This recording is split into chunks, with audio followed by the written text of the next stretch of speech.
इन्होंने वंशवाद को बढ़ावा दिया।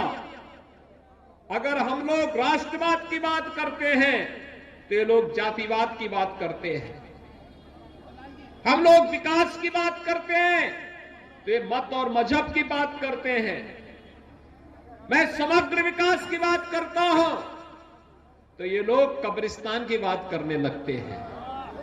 मैं गन्ना की बात करता हूं तो ये लोग जिन्ना की बात करने लगते हैं। ये भारतीय जनता पार्टी को बताना चाहिए क्या किसानों की आय दोगुनी हुई कि नहीं हुई, नौजवानों की नौकरी रोजगार मिले कि नहीं मिले। भारतीय जनता पार्टी को ये बताना चाहिए कि इतनी बिजली के बिल क्यों महंगे हैं, इतना झूठे मुकदमे क्यों लग रहे हैं, फेक इनकाउंटर्स क्यों हो रहे हैं। मुझे लगता है जनता बदलाव चाहती है, खुशहाली चाहती है और इस बार मतदान उसी का पड़ने जा रहा है। ये आज के उपचुनाव के भाषण हैं और आज भी मैं मिराजुद्दीन साहब हाथ उठा रहे हैं बार बार। मैं आऊँगा सुधांशु जी आपके पास। मिराजुद्दीन साहब, ये मैं समझना चाहूँगा आपसे, कहाँ पे चूक हो रही है नेताओं से? क्यों जनता के मुद्दों की बात नहीं की जाती है?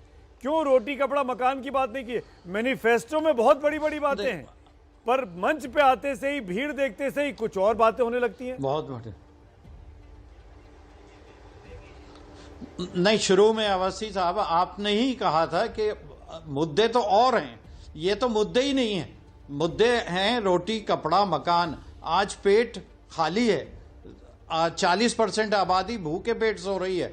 उसका क्या, उसके बारे में कोई ख्याल नहीं है। मुझे अफसोस होता है कि आप फिर वही हिंदू मुस्लिम को रोटी थोड़ी देगा, खाने को थोड़ी देगा।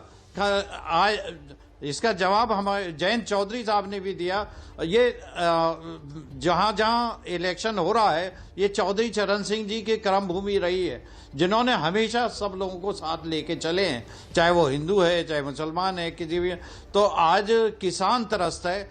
आप देख लीजिए, कहीं भी खाद नहीं मिल रही और मिल रही है तो डबल दाम में मिल रही है। पेट्रोल महंगा, डीजल महंगा। डीजल महंगे होने से जो खेती की लैंडिंग कॉस्ट है वो डबल हो गई है। किसान को वो लागत नहीं मिल रही जो उसे मिलनी चाहिए।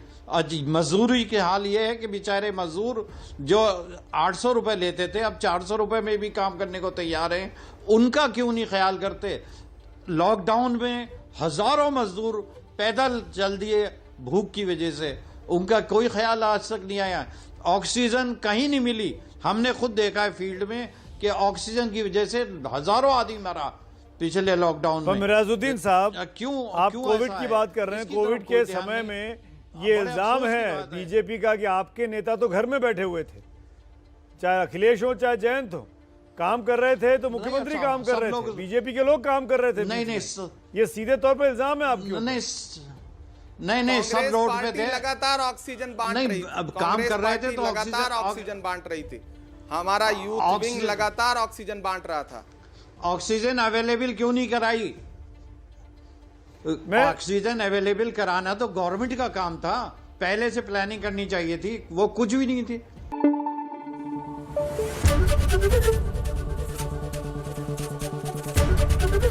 एबीपी न्यूज आपको रखे आगे।